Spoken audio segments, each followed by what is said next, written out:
So, Peter, please. Okay, well, thank you both for your interesting comments. Obviously, there's a lot we could discuss here. I like your point about religious views and political views being distinct. And indeed, of course, I'm an advocate of religious freedom. People should be able to believe what they want to believe. And you're right that the problem for the rest of us comes in when that has an influence on the political process. So I've expressed my support for voluntary euthanasia, but I certainly don't think that anyone who doesn't believe in it should be forced to undergo euthanasia, right? I'm glad to hear it. Wouldn't be voluntary then at all. But the problem is, why is it that people feel the need, I don't know, you said you don't like the phrase religious people, but I'm not sure what phrase you would like me to use. I think you could use it. Okay, it's okay by me. So, I mean, why do they see the need to have a law which prohibits it for other people who may not be religious and may feel that that is the best way to bring about their own end? So I think if we could agree on that, if we could agree that you know, on the one hand, respect for religious belief, on the other hand, not trying to push religious views onto a larger community by means of law enforcement, we would probably, you know, we would resolve a lot of these issues. Maybe not all of them, but certainly a lot of them. And I also would like to agree with you that I didn't really talk about the issue of world poverty, but in fact, that's exactly what I've been lecturing on at the University of Stockholm this week, and I still have one more lecture on Friday, tomorrow. I think that that is one of the great issues of our time, and it is one on which I'm pleased to say that you know, religions have generally played a useful and constructive role there in trying to get more concern about poverty, trying to do more to help the poor. And that is, of course, consistent with the emphasis in the Christian scriptures about that. So that's a good thing. As you say, the restrictions on contraception have sometimes gone in the other direction, and that's undermined some of the good that's been done. But this is certainly something that I think we should all be able to agree on.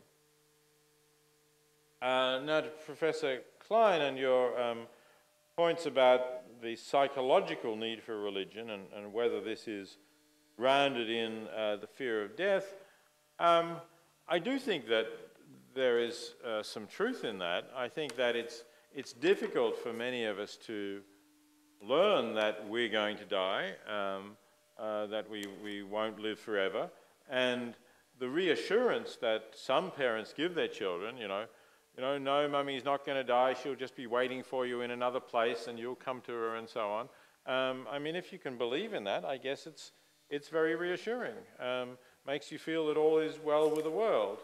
You know, to me it seems a story on a par with believing in Father Christmas, but you know, for people who do believe in it, I guess it does serve that need. And you know, I wouldn't deny that many people there is a need for religion. Now, that might be possible to be met in other ways. I mean, I think some of the need for religion is actually a need for community. I think people want to belong to some community or group.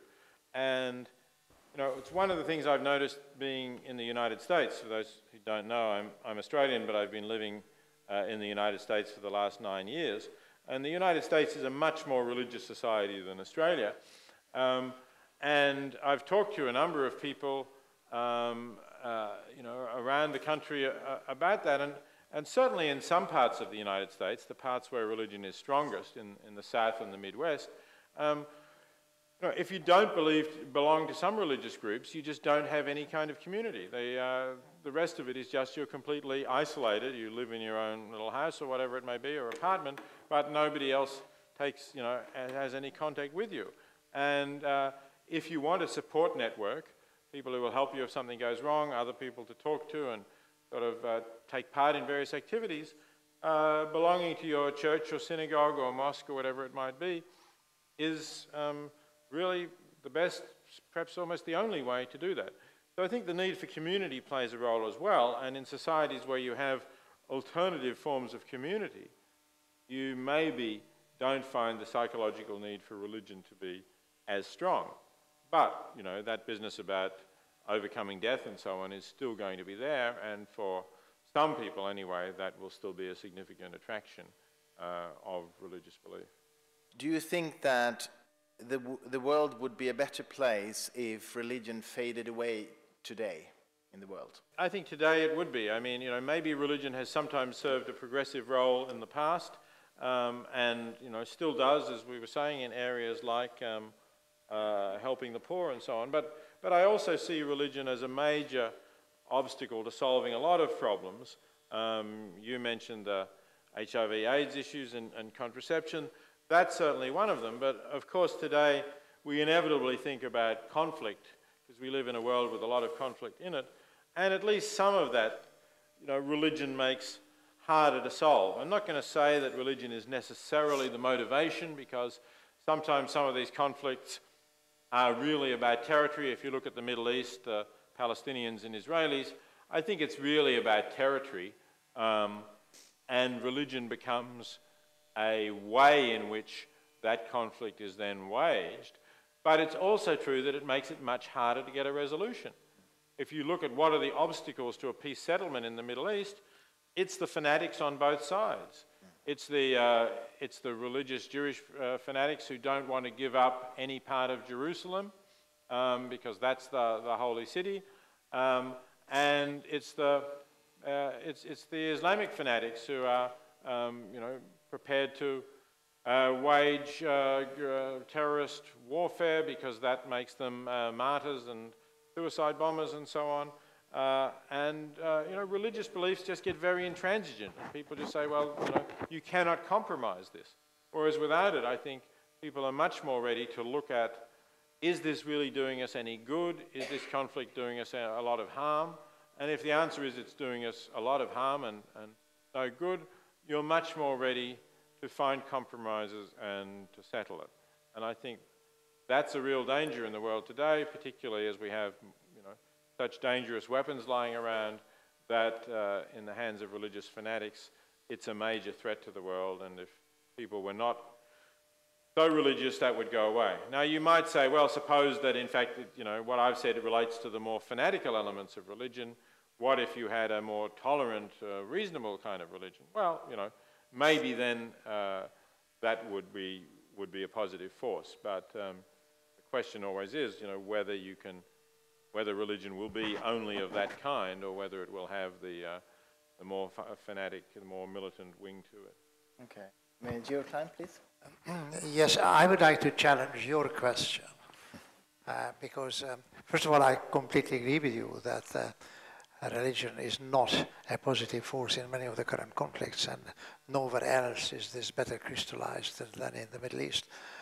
But I think it's not just a question about territory. In the Palestinian-Israeli conflict, it is mostly that, but there is a much wider conflict, and the idea of Israel for Islam is absolutely unacceptable, and that for religious reasons. It is a dagger in the heart of Islam, and as I was very instructed in great detail by the professor of Islam at an Israeli university, he's being an Israeli, the idea of Israel in the middle there is unacceptable for religious reasons, and you can just as well find the religious reasons on the Jewish side, on the religious Jewish side, for things that are not acceptable. But what I want to challenge is Christer's question, because Christer, you said, what if religion would go away? It will not go away. I've never ever had a discussion with religious people, no matter how reasonable, how rational they are, where rational arguments would have changed their basic beliefs. And this includes scientists. And actually, they very rarely change their beliefs, but then it is usually due to some life crisis or some particular trauma. So I think when the chairman of the humanists says, what if religion would go away, he is giving an example for the wishful thinking that we so much criticize in the religious. Yeah, it was a thought experiment, moving towards the impossible, I agree.